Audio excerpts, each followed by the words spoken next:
शादी और संभोग का एक दूसरे से गहरा संबंध है, लेकिन संभोग इच्छा हमेशा रहे या पति पत्नी के मध्य परस्पर संबंध बना रहे, ऐसा होना मुमकिन नहीं है। लेकिन कभी सोचा है जब पति पत्नी के परस्पर संबंध खत्म होने लगता है तो क्या होता है? शादी के 3 साल हो चुके थे।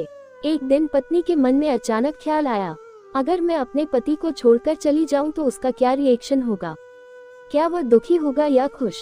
इस सवाल का जवाब पाने के लिए उसने एक तरकीब सोची। उसने एक चिट्ठी लिखी, मैं तुम्हारे साथ अब और नहीं रह सकती, इस गृहस्थी से उब चुकी हूँ। मैं तुम्हें और इस घर को छोड़कर हमेशा के लिए जा रही हूँ। ये चिट्ठी उसने टेबल पर रख दी और खुद बेड के नीचे छुप गई, ये देखने के लिए कि उसका पति क्या करता है। थोड़ी देर बाद उसका पति घर लौटा। उसने चिट्ठी पढ़ी, कुछ पल शांत खड़ा रहा, फिर मुस्कुराया।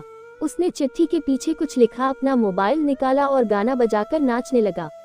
वह अपनी खुशी जाहिर करते हुए जोर से कहने लगा, आखिरकार मैं आजाद हो गया, अब मैं अपनी जिंदगी जी सकूंगा। उसने फोन किया और कहा, अब वह चली गई है, मैं तुमसे मिलने आ रहा हूँ। ये सुनकर पत्नी का दिल टूट गया। वह बेड के नीचे से निकली, रोते हुए कांपते हाथों से चिट्ठी उठाए और पढ़ने लगी। चिट्ठी के पीछे लिखा था, पगली तुम छुपने में भी फेल हो गई, तुम्हारे पैर बेड के नीचे से साफ दिख रहे हैं, जल्दी से चाय बनाओ, मैं दुकान से बिस्किट लेकर आता हूँ।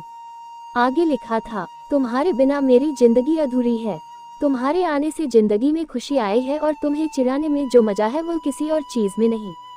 रूठना मनाना, हंसना झगड़ना, यही तो हमारी असली जिंदगी है।